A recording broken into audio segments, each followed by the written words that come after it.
नमस्कार, आप देख रहे हैं CS न्यूज। में हूं कमलेंद्र झा। ये खबरों की शुरुआत करें और बात करें कांग्रेस नेता राहुल गांधी की, जो एक केस के सिलसिले में जमानत लेने के लिए आज पटना पहुंचे। कांग्रेस नेता राहुल गांधी आज एक केस में जमानत लेने के लिए पटना पहुंचे, जहां उन्होंने केस में अपना जमानत लिया।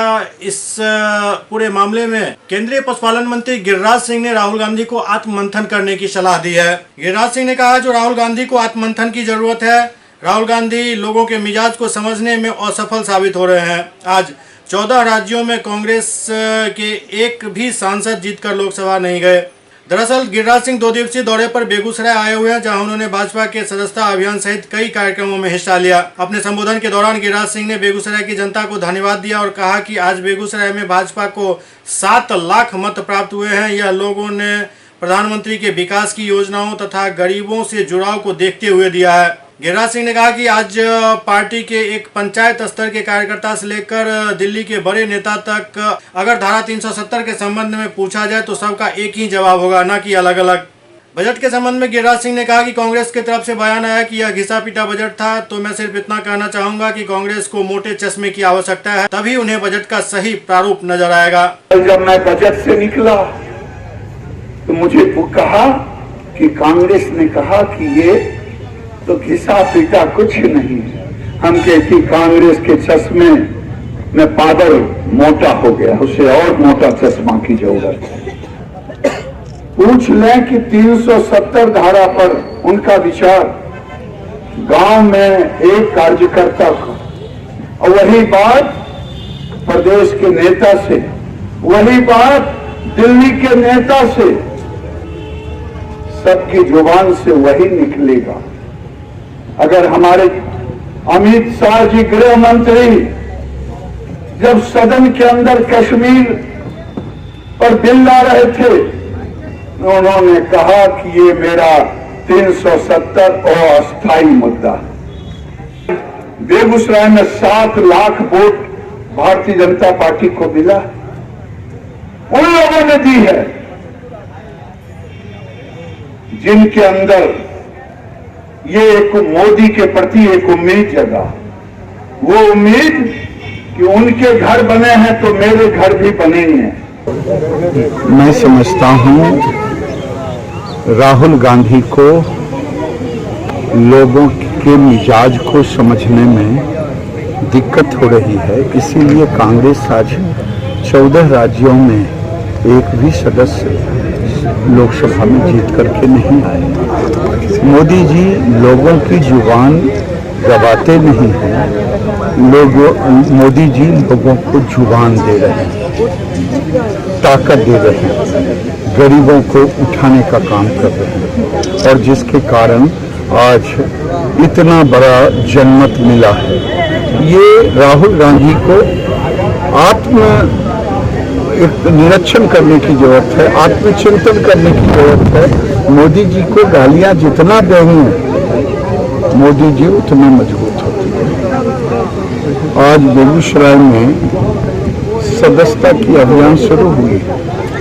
लोगों ने तय किया कि अगर 7 लाख वोट हमारे मिला है बीजेपी को संसद के चुनाव में, लोकसभा के चुनाव में, तो हम उस अनुपात में उन लोगों के पास जाएंगे जिन लोगों ने मुझे वोट दिया है।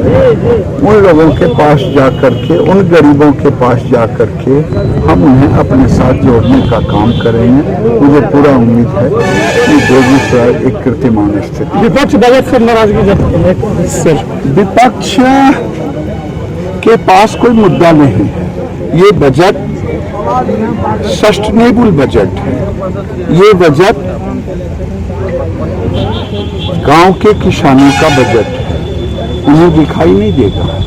हम जिस विभाग के मंत्री हैं उसमें 10,000 करोड़ की योजनाएं स्वीकृत हुई है। मत्स्य विभाग का, हम जिस विभाग में हैं वहाँ 13,500 करोड़ पशुओं को स्वास्थ्य के लिए दिया गया है योजना, उन्हें दिखाई नहीं देगा। प्रधानमंत्री ने फुटकर दुकानदारों को इंश्योरेंस की बात की कि उनके पास इंश्योरेंस भी होगा और पेंशन भी होगा। तो आज महिला जो सेल्फ हेल्प ग्रुप हैं उनको मजबूत करने की बात की। अगर ये देश हर बार मजबूत होंगे तो हम 5 ट्रिलियन का जो दावा रखा है 5 ट्रिलियन में भारत पहुंचेगा, वो सबका साथ मिलकर के ही पहुंचेगा। कांग्रेस ने जो 65 साल में नहीं कर पाया, 65 साल में हम केवल 2 ट्रिलियन का रहे और 5 साल में मोदी जी देश को 1 ट्रिलियन पर ले गए और आने वाले 5 साल में हम 5 ट्रिलियन पर जाएंगे और दुनिया के उस कगार में खड़े होंगे जहां अमेरिका, रूस और चाइना खड़ा है, वहां भारत खड़ा है। पटना के कृष्णानगर डकैती कांड का उद्भेदन हुआ। कृष्णानगर थाना अंतर्गत हुए डकैती कांड का उद्भेदन हेतु वरीय पुलिस अधीक्षक पटना के द्वारा नगर पुलिस अधीक्षक पटना पूर्वी एवं सहायक पुलिस अधीक्षक पटना के नेतृत्व में एसआईटी का गठन किया गया था। नगर पुलिस अधीक्षक पटना एवं पूर्वी सहायक पुलिस अधीक्षक पटना के नेतृत्व में एसआईटी की टीम के द्वारा 5 जुलाई को रात्रि 10 बजे गुप्त सूचना के आधार पर गिरोह में शामिल अजय कुमार पांडे पिता स्वर्गीय रामदेव पांडे रसूलपुर थाना जिला समस्तीपुर के रहने वाले को एक 7.65 mm ऑटोमेटिक पिस्टल और 6 जिंदा कारतूस के साथ गिरफ्तार कर लिया। गिरफ्तार अभियुक्त अजय पांडे ने अपनी संलिप्तता स्वीकार करते हुए अपने साथियों का नाम बताया। गिरफ्तार अभियुक्त अजय पांडे का आपराधिक इतिहास बहुत पुराना रहा है। तो उसी केस को डिटेक्ट करने के लिए एसएसपी मैडम के आदेश पर एक एसआईटी का गठन हुआ था एसपी ईस्ट सर के नेतृत्व में। तो उसी सिलसिले में अनुसंधान चला। रात में गुप्त सूचना पर और हमारे अनुसंधान के बाद सूचना मिली कि ऐसे ऐसे जगह पर एक है डकैती में अभियुक्त, उसकी सूचना मिली। उसमें फिर हम रेड किए। रेड में सामान बरामद हुआ, संलिप्तता भी स्वीकार की। जो चोरी का सामान है उनके अन्य साथियों के पास है, इसको लेकर छापेमारी की जा रही है। कितने लोग शामिल हैं इसमें 3 लोग शामिल हुए अभी तक के अनुसंधान में। एक की गिरफ्तारी हुई। की गिरफ्तारी इससे भी पहले इनकी कोई संलिप्तता? इससे भी पहले के केस में ये अभियुक्त की संलिप्तता नहीं। सर, गिरफ्तार अपराधी अनंत सिंह का ड्राइवर बतला रहा है, क्या सही है? उसका अभी सत्यापन करना चालू है। अभी तक कोई ठोस नतीजे पर नहीं पहुंचे। अभी तो हम डकैती के केस में इन्वेस्टिगेट कर रहे हैं। बेगूसराय में चोरों ने दक्षिण क्षेत्रीय ग्रामीण बैंक के कलेक्शन क्लर्क से मशीन चोरी कर ली। बेगूसराय जिला के बकरी थाना अंतर्गत मुख्य बाजार में दिन दहाड़े चोरों ने दक्षिण बिहार ग्रामीण बैंक के डेली कलेक्शन एजेंट से मशीन की चोरी कर ली। चोरी की यह सारी करतूत सीसीटीवी में कैद हो गई, लेकिन अभी तक पुलिस चोरों को पकड़ने में असफल है। दरअसल बकरी थाना क्षेत्र के मक्खाचक निवासी राजेश कुमार वर्मा, जो दक्षिण बिहार ग्रामीण बैंक में डेली कलेक्शन एजेंट का काम करते हैं, आज कलेक्शन के दौरान बाजार में घूम रहे थे और नाश्ता करने के लिए एक दुकान के सामने रुके। उसी वक्त युवकों ने मशीन चोरी कर ली। पास गए थे कुछ नाश्ता करने, वहाँ में डेली अकाउंट का मशीन था, वो चोरी हो गया। मशीन अंदर गए और तुरंत वहाँ से चोरी हो गया। साइकिल मशीन में सब पार्टी का मेरा डिटेल था, अमाउंट सब उसी में था। पार्टी जैसे पार्टी ही कराया हुआ तो अपना अमाउंट उसमें काट सकता है। बेगूसराय में आज एक दर्दनाक हादसा हुआ। दरअसल आटा चक्की में फंसने से एक महिला की मौत हो गई। बेगूसराय में आज एक दर्दनाक हादसे में गेहूं पिसाने के दौरान आटा चक्की में फंसकर एक महिला की घटनास्थल पर ही मौत हो गई। घटना नीवा चांदपुरा थाना क्षेत्र के चांदपुरा गांव की है। प्राप्त जानकारी के अनुसार किरण देवी आज सवेरे आटा पिसाने के लिए गांव के ही आटा चक्की दुकान पर गई थी, जहां गेहूं पिसाने के दौरान उनकी सारी मशीन में उलझ गई। जब तक मौजूद लोग कुछ समझ पाते तब तक मशीन की चपेट में आने से किरण देवी को गंभीर चोट लग चुकी थी और घटना स्थल पर ही उनकी मौत हो गई। फिलहाल पुलिस ने शव को कब्जे में लेकर पोस्टमार्टम के लिए भेज दिया है। जो है क्या कहते हैं मशीन आटा चक्की चलाने का घर में जो हुआ है क्या कहते हैं चल रहा था, उसका कपड़ा जो है वो धूरी में फंस गया और उसके बाद जो उसको लपेटा दिया ना घटनास्थल पर ही हो गई। हाँ, बेगूसराय में जमीनी विवाद में एक महिला की पत्थर से कुचलकर हत्या कर दी गई। जमीनी विवाद में बेगूसराय में एक महिला की जमकर पिटाई करने के बाद पत्थर से कुचलकर उसकी हत्या कर दी गई। आरोपियों ने इस घटना को तब अंजाम दिया जब महिला घर में अकेली थी और उनके सारे परिजन पड़ोस में एक शादी समारोह में शामिल होने के लिए गए हुए थे। घटना बछवाड़ा थाना क्षेत्र के रशीदपुर की है। मृतका उषा देवी के पति गोपाल सहनी ने बताया कि पड़ोस के ही सुरेश शाह के परिवार से लंबे समय से जमीनी विवाद चल रहा था। जब बीती रात वह एक शादी समारोह में शामिल होने के लिए गए, इसी दौरान उनके पत्नी उषा सहनी को अकेला पाकर सुरेश शाह एवं उनके अन्य परिजनों ने लाठी डंडे से बुरी तरीके से पिटाई कर दी और फिर पत्थर से कुचलकर उनकी हत्या कर दी। जब इस बात की सूचना गोपाल सहनी को लगी तो वह दौड़े दौड़े घर आए। उसे समस्तीपुर के दलसिंह सराय के एक निजी नर्सिंग होम में भर्ती कराया, जहां डॉक्टरों ने उषा देवी को मृत घोषित कर दिया। फिलहाल पुलिस ने मामले को दर्ज करते हुए शव को पोस्टमार्टम के लिए भेज दिया है। तो पहले से दोनों से बरगत होते थे। पड़ोसिया सुरेश साहब पत्नी से बगल में पड़ोसी है, एक ही आदमी, दोनों से बरगत अल्लाह होता। बोला जैसे दिनों पदार को वहाँ घर से बुला कर ले गया, बिछावन पर 7-8 हुआ, पकड़ के मुँह का बगल में दूसरे के आंगन में जाकर वहाँ पर ईटा पत्थर से स्टील के मारे, रोड घपा चकू। हमारे घर में लगन था चोला में, जो 300 मीटर दूरी है। कैसे जानकारी मिली आपको? मेरा बचवा था वहाँ बगल में। बेगूसराय में आज अहले सुबह एक महिला का शव मिलते ही सनसनी फैल गई। बेगूसराय में अहले सुबह एक महिला का शव मिलते ही पूरे क्षेत्र में सनसनी फैल गई। घटना नया गांव थाना क्षेत्र के लालपुर बड़ियार की है। दरअसल शव की अभी तक शिनाख्त नहीं हो पाई है। पुलिस मामले की जांच में जुट गई है। मिली जानकारी के अनुसार सुबह लालपुर गांव के लोगों की जब आंख खुली तो शौच के लिए कुछ लोग बाहर निकले और बहियार की तरफ निकले तो एक 18 वर्षीय महिला का शव फेंका हुआ देखा, जिसकी सूचना तुरंत पुलिस को दी गई। अनुमान लगाया जा रहा है कि अन्यत्र कहीं महिला की हत्या कर साक्ष्य छुपाने के लिए शव को लालपुर बहियार में फेंक दिया गया है। प्रथम दृष्टया शव को देखने से पता चलता है जो महिला की फांसी लगाकर हत्या कर दी गई, फिर उसके बाद हाथ एवं गले पर धारदार हथियार से हमला किया गया। क्या लगेगा सर, ये तो लग रहा है कहीं से मार के लाया इधर फेंक दिया गया। यहाँ का तो नहीं दिख रहा है, सब तो दिखने वाले आदमी सभी लोकल वाले हैं। चेहरा पे तो ले लिया चाकू का निशान लग रहा है। इसको तो फांसी लगा के पहले मारा गया, उसके बाद पूरे फेस पर हाथ पर गले से कटा हुआ निशान। सुबह उठते देखे भीड़ उड़ लगा हुआ था। तो यहाँ का ये महिला है क्या, पहचान हुई है? पहचान बेगूसराय नगर निगम क्षेत्र में लोगों ने मेयर के खिलाफ बिगुल फूंक दिया है। बेगूसराय में नगर निगम क्षेत्र के लोगों ने मेयर के खिलाफ बिगुल फूंक दिया है। लोगों ने मेयर पर घोर लापरवाही का आरोप लगाया।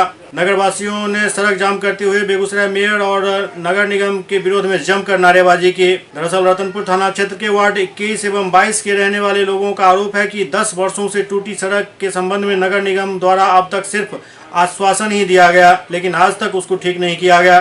परिणाम यह है कि हल्की बारिश होते ही सड़क तालाब में तब्दील हो जाता है और आए दिन यहां से गुजरने वाले लोगों को दुर्घटना का शिकार होना पड़ता है, जबकि नगर निगम प्रशासन लापरवाह बना हुआ है। इतना ही नहीं, लोगों का आरोप है कि जिस ढंग से पानी का जमाव इन जगहों पर हो रहा है उससे आने वाले दिनों में डायरिया का प्रकोप तेजी से फैलेगा।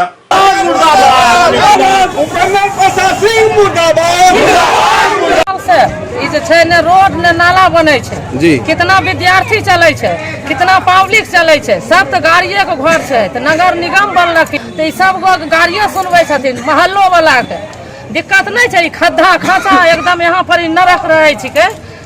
यहाँ पर की होते हैजा फैल लेते, कमिश्नर सुनबे न करते, बार बार कहते नाला और रोड का पैसा अथी है, बिल पास है, लेकिन बनबे नहीं करता है। बच्चा बुजुर्ग आता है खाचा में गिर जाता है, समझ गए लोग। रोड मांग बोलता है तो कहता है कि एकदम वहाँ पास है अबरी बन जाएगा, लेकिन बनबे नहीं करता है। वो है नाला रोड का व्यवस्था नहीं है, टूटा हुआ है, गड्ढा है। तो हर एक दिन 10-20 आदमी डेली गिरता है, गोरा टूटता है। अभी एक ठेला वाला का जो है जो पेट टूट गया, तो कहता है कि इस मोहल्ला का जो है तो हमको वोट नहीं दिया है, इसीलिए रोड नाला यहाँ नहीं बनेगा। इस मोहल्ला में झाड़ू देने के लिए तक सुपर नहीं आता है, कभी भी सुपर नहीं आता है, न कचरा उठाने के लिए आता है। अभी देखा जा सकता है कचरा भरा हुआ है, जिससे कि बहुत आदमी बीमार पड़ रहा है। कि यही नाला और रोड का व्यवस्था हो तब जाके रोड जाम छूटेगा। सुपौल में आज एक तेज रफ्तार ट्रैक्टर ने साइकिल सवार को रौंद दिया। सुपौल सहरसा रोड के परसमा चौक के पास तेज रफ्तार ट्रैक्टर ने एक साइकिल सवार बुजुर्ग को कुचल दिया। सुपौल के झकराही निवासी 55 वर्षीय मोहम्मद हलीम दोपहर में परसमा चौक पर साइकिल दुकान पर साइकिल ठीक करा रहे थे। सुपौल सहरसा मुख्य मार्ग के परसमा चौक पर एक अनियंत्रित ट्रैक्टर ने बुजुर्ग को रौंद दिया। घटनास्थल पर ही बुजुर्ग की मौत हो गई। मृत्यु के बाद मृतक के परिजन ने सहरसा सुपौल परसमा चौक को घंटों जाम कर दिया। मृतक के परिजन ने कहा कि रोड के साइड में साइकिल ठीक करवा रहे थे, उसी वक्त अनियंत्रित ट्रैक्टर ने उनको रौंद दिया, जबकि वो रोड से 10 फीट अलग थे। तब भी उनको ठोकर मार दी गई और उनकी मौत हो गई। मौके पर सदर प्रखंड के बीडीओ ने कहा कि सरकार द्वारा जो भी प्रावधान होगा किया जाएगा। 4 लाख रुपया मुआवजा मिलेगी ना, नियम तो इसका जो प्रक्रिया पूरा करने के पश्चात उनको 4 लाख रुपया तुरंत दिया जाएगा। मुआवजा से भुगतान अनुग्रह इसका प्रक्रिया है। नहीं, ऐसा कोई नहीं है। जो नियम तय है उसका हर समय नियम के तहत ही पालन किया जाता है और कार्य किया जाता है। सारा कागजात जमा हो जाने पर इनके भुगतान प्रक्रिया भुगतान कर दिया जाता है। घटना बैरों का आदमी था, उसी का एक्सीडेंट हुआ है। एक आदमी की मौत हुई है, 3 आदमी घायल है। सरकार का जो प्रावधान है उसके अनुसार हम लोग उसको मुआवजा देंगे। सर कितनी मुआवजा की राशि मिलेगी? 4 लाख रुपया है। नौकरी का कोई जिला पदाधिकारी के माध्यम से हम लोग भेजेंगे। सरकार का निर्णय होता है उसमें, क्योंकि हम लोग इसमें अक्षम नहीं। साइकिल ठीक करा रहा था, वहाँ पर बरंदा पर बैठा हुआ था, यहाँ से ट्रैक्टर ले जा करके वहाँ पर सीधा मार दिया। सहरसा जिला में बिजली विभाग की लापरवाही पर लोगों ने आंदोलन शुरू कर दिया है। सहरसा जिला के अंतर्गत नौहट्टा बिजली विभाग की लापरवाही और तानाशाही के खिलाफ युवाओं ने हुंकार भर दी है। नौहट्टा में सर्वदलीय संगठन के युवाओं द्वारा प्रखंड मुख्यालय नौहट्टा के दुर्गा स्थान प्रांगण में जेई के विरुद्ध युवाओं ने हुंकार भरते हुए युवा संगठन के अध्यक्ष रमेश कुमार शर्मा एवं पीपा के प्रदेश प्रभारी ने बिजली विभाग की व्यवस्था को लचर करार देते हुए कई तरह के आरोप लगाए। क्षेत्र के लोगों ने जब जेई से बिजली के विभाग में शिकायत की, जो जेई का जवाब था जो 2 साल पहले कौन सा बिजली था जो अब इतनी परेशानी होने लगी है। विभाग की लापरवाही नहीं चलेगी, नहीं चलेगी। केंद्रीय बजट को नेता प्रतिपक्ष तेजस्वी यादव ने हवा हवाई करार दिया है। नेता प्रतिपक्ष तेजस्वी यादव ने आम बजट को हवा हवाई एवं खोखला बताया है। उन्होंने कहा जो बिहार को इस बजट से काफी उम्मीद थी, क्योंकि चुनाव में बड़ा मैंडेट मिला था। इस बजट से बिहार ठगा महसूस कर रहा है। इस बजट में बिहार के लिए न विशेष पैकेज न ही विशेष दर्जा के लिए कोई बात हुई। उन्होंने कहा कि जब कोई बजट लाया जाता है तो रेवेन्यू एक्सपेंडिचर पर होता है और आंकड़े दिए जाते हैं। वहीं उन्होंने कहा कि बजट भाषण और बजट में बहुत अंतर है। इस बजट में रेल कहीं नहीं दिख रहा है। कल का बजट जो हम लोगों ने देखा एकदम से हवा हवाई खोखला, और ख़ास तौर पे बिहार के लिए जो हम लोगों की अपेक्षा थी, क्योंकि बिहार ने बड़ा मैंडेट दिया था सत्ताधारी दलों को, जिसके हिसाब से बिहार को ठगने का काम किया गया, सौतेला व्यवहार किया गया।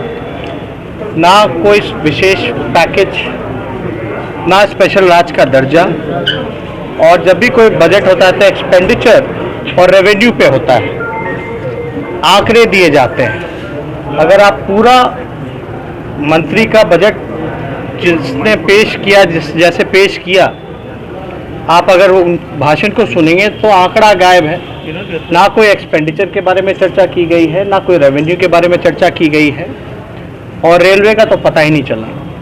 तो ये जो बजट है एक तरह का एक भाषण के तौर पे बस पढ़ दिया गया भाषण है, और बिहार के साथ धोखा हुआ है। इतने मैंडेट के बाद भी बिहार को अलग किनारे कर दिया गया, और जो उम्मीद थी बिहार के लोगों की कि इस बार बिहार के लिए कुछ खास होगा, वो कहीं भी कोई खास नहीं। तो ये कोई भी बजट आता है, एक्सपेंडिचर हो या आपका रेवेन्यू हो, डाटा होता कि ये पैसा यहाँ से लाएंगे, ये पैसा यहाँ खर्च करेंगे। इस बजट में कोई भी इसके बारे में कोई चर्चा नहीं की। बघा नगर परिषद के कर्मचारियों ने वेतन न मिलने के कारण प्रदर्शन किया। बघा नगर परिषद में कार्यरत यमा कला परिषद एनजीओ के तहत कार्य कर रहे सफाई कर्मियों ने 4 माह से मजदूरी नहीं मिलने के कारण आक्रोशपूर्ण प्रदर्शन किया। कार्यपालक पदाधिकारी संतोष कुमार रजक का पुतला दहन भी किया गया और जमकर नारेबाजी की गई। मजदूरी भुगतान के लिए अपनी मांग पर अड़े रहे और नगर परिषद द्वारा अतिरिक्त सफाई मजदूरों के द्वारा किए जा रहे सफाई कार्य को भी बाधित किया, जिसे विगत 4 दिन से बगहा नगर परिषद में गंदगी का अंबार हो चुका है।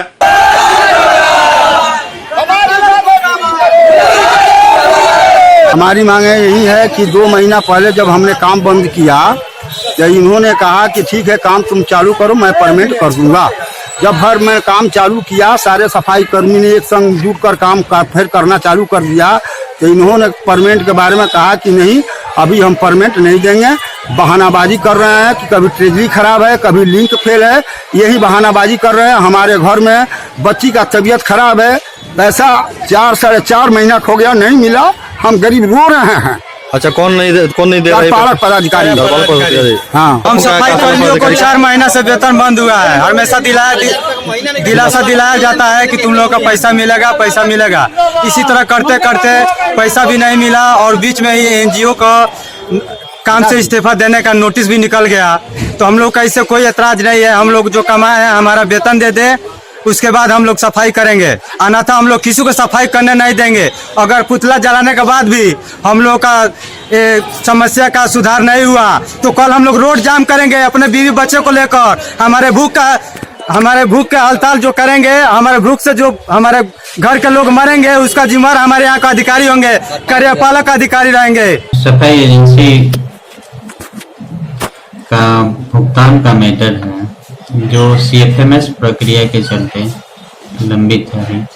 पूरे बिहार में CFMS प्रक्रिया जो ऑनलाइन भुगतान वाला चल रहा है, उसके चलते नगर परिषद बगहा भी उससे संबंधित है। जैसे ही CFMS प्रक्रिया चालू हो जाएगी उसके भुगतान की भी कार्रवाई जल्दी कर दी जाएगी।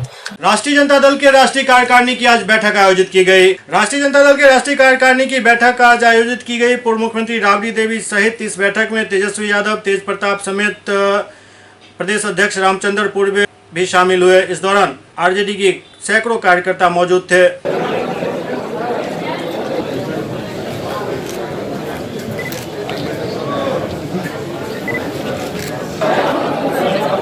कार्यकारिणी की बैठक है और ये हमेशा परंपरा है, ये होता रहता है और ये किसी भी दल के लिए एक महत्वपूर्ण बैठक है। और इस बैठक को आज राष्ट्रीय जनता दल द्वारा ऑर्गेनाइज किया। राष्ट्रीय जनता दल के राष्ट्रीय कार्यकारिणी की आज बैठक आयोजित की गई। राष्ट्रीय जनता दल के राष्ट्रीय कार्यकारिणी की बैठक आज आयोजित की गई। पूर्व मुख्यमंत्री राबड़ी देवी सहित इस बैठक में तेजस्वी यादव, तेज प्रताप समेत प्रदेश अध्यक्ष रामचंद्र पूर्वे भी शामिल हुए। इस दौरान आरजेडी के सैकड़ों कार्यकर्ता मौजूद थे।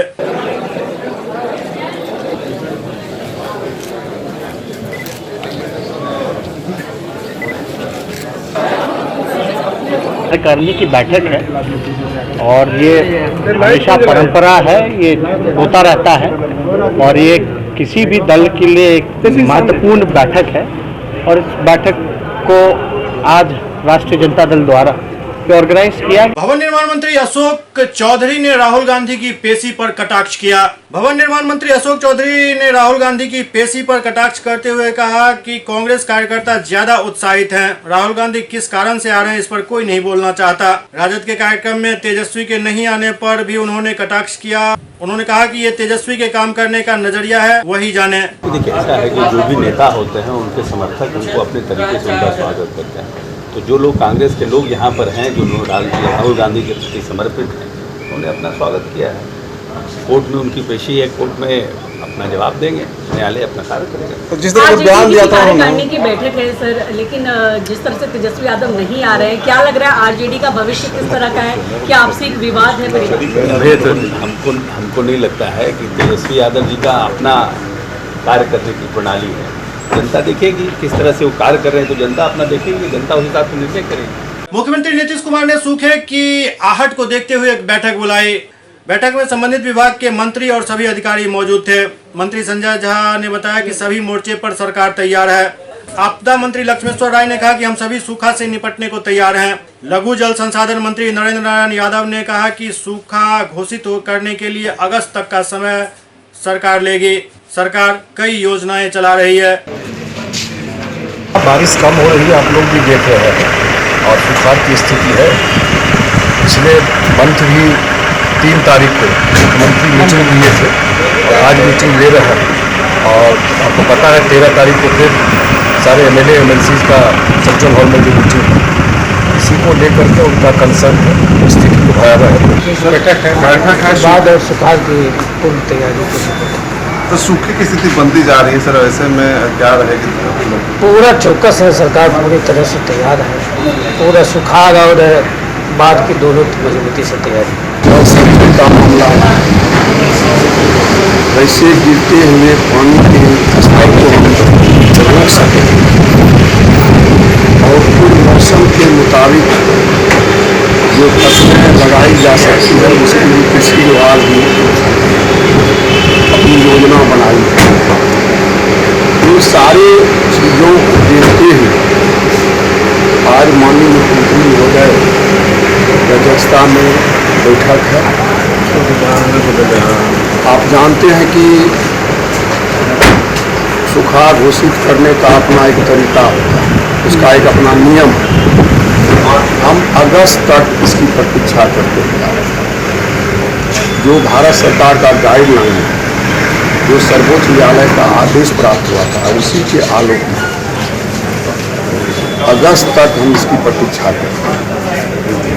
चूँकि ऐसा हो नहीं रही है, इसलिए पानी पीने की बात हो या कृषि की बात हो, कैसे हम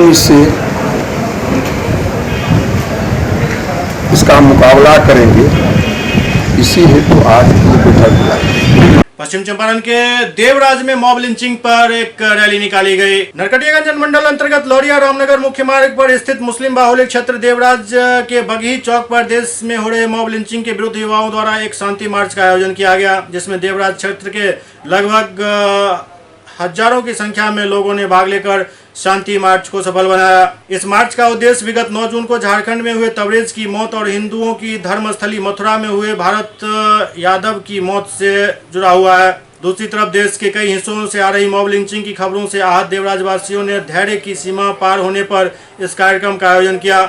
इस मार्च में देवराज एकता जिंदाबाद, मॉब लिंचिंग बंद करो के नारे लगते रहे।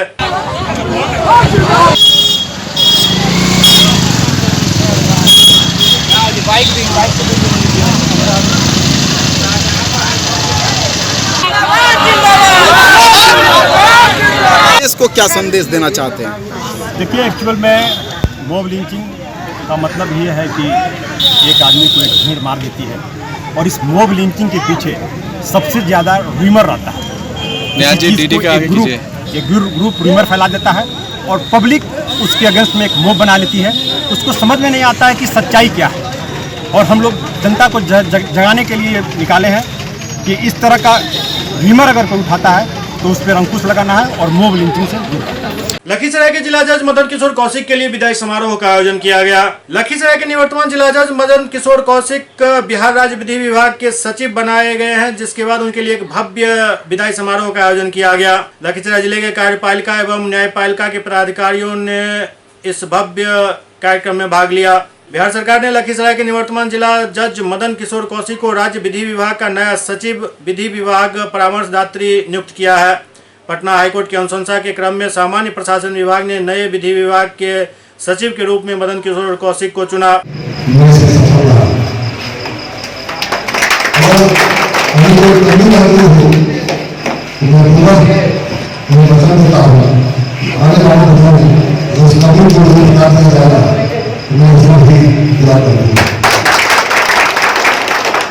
पटना जा रहे हैं।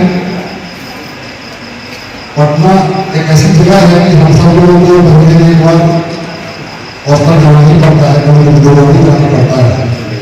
पूरा सबका सहयोग मिला है इसमें। अपने वक्तव्य के दौरान जिला पदाधिकारी साहब ने कहा कि कुछ रिश्ते जलने के बाद जब ठंडा होता है तो प्रेम और बढ़ जाता है। इसी कड़ी है ये 2-3 महीने के, लेकिन इसमें सबका सहयोग रहा है, तभी जो भी विकास नज़र आ रहा है यहाँ पर वो जिला प्रशासन के सहयोग के बाद ही ये संभव हो सका है।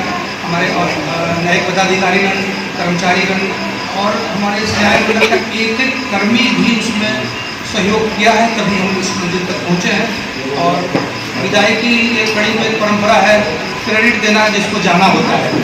मैं अकेला इसका पात्र नहीं हूँ, हमारे सारे सहयोगी न्यायिक पदाधिकारी।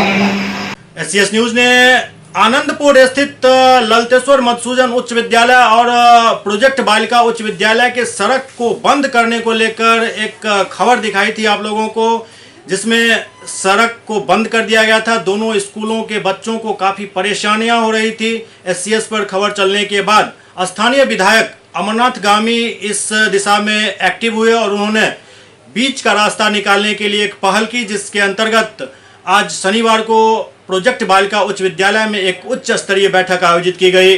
पिछले दिनों आनंदपुर ललतेश्वर मधुसूदन उच्च विद्यालय और प्रोजेक्ट बालिका उच्च विद्यालय के रास्तों को बंद कर दिया गया था। दरअसल एक निजी व्यक्ति के जमीन का दावा होने के बाद कोर्ट ने उनको डिग्री दी थी, जिसके आधार पर भारी संख्या में दलबल के साथ पुलिस पदाधिकारियों ने यहां पर जमीन की नापी करवाई और इस जमीन की घेराबंदी करवा दी। लेकिन पुलिस प्रशासन यहां पर सिर्फ आदेशपाल की भूमिका में थी और कोर्ट के आदेश का पालन करवाकर वहां से रफू चक्कर हो गई थी, जिसके बाद SCS ने एक मुहिम चलाया था जो इन दोनों स्कूलों का रास्ता खुले। आखिरकार इलाके के लोगों ने इस पूरे मामले को एक आंदोलन के रूप में आगे बढ़ाने का निर्णय किया, जिसमें स्थानीय हायाघाट विधायक अमरनाथ गामी ने भी बढ़ चढ़ कर हिस्सा लिया और उन्होंने घोषणा की जो इस सड़क को खुलवाया जाएगा, चाहे इसके लिए भिक्षाटन करना पड़े तो वो भी हम करने को तैयार हैं। इसी के अंतर्गत आज प्रोजेक्ट बालिका उच्च विद्यालय के प्रांगण में एक उच्च स्तरीय बैठक आयोजित की गई, जिसमें विधायक अमरनाथ गामी, BDO राकेश कुमार, थाना अध्यक्ष और तमाम जनप्रतिनिधि इस दौरान मौजूद थे, जिसमें निर्णय लिया गया जो निजी लोगों की जो जमीन है उनसे आग्रह विनती करके रास्ता के लायक जमीन उनसे राज्यपाल के नाम रजिस्ट्री करवाई जाए। और विधायक ने आश्वासन दिया जो इस जमीन पर जैसे ही जमीन सड़क के लिए मिल जाती है 1 सप्ताह के अंदर उस पर सड़क निर्माण का काम पूरा हो जाएगा। इस दौरान कई तरह के और मसले उठे, लेकिन विधायक ने इस बात के लिए सब लोगों को आश्वस्त किया जो आप सिर्फ जमीन की व्यवस्था करें। इसके लिए एक भूमि अधिग्रहण कमेटी भी बनाई गई है जो जमीन को जल्द से जल्द सरकार को हस्तगत करवाने का काम करेगी और जैसे ही ये प्रक्रिया पूरी होती है 7 दिन के अंदर इस सड़क का निर्माण कार्य पूरा हो जाएगा। हमको कोई आपत्ति नहीं है, लेकिन ये रास्ता चालू रहना चाहिए। अब जैसे है रास्ता, उस रास्ता को विकसित करने में जब तक NOC नहीं मिलेगा, हम आज चिट्ठी जारी करते 7 दिन के अंदर प्रभाव से ढलवाने का प्रयास करते। इसके बैठक में क्या निर्णय हुआ इस स्कूल के रास्ते के लिए? स्कूल का स्थापना 1980 के आसपास हुआ था और दुर्भाग्यवश उस समय रास्ता का परिकल्पना नहीं किया गया।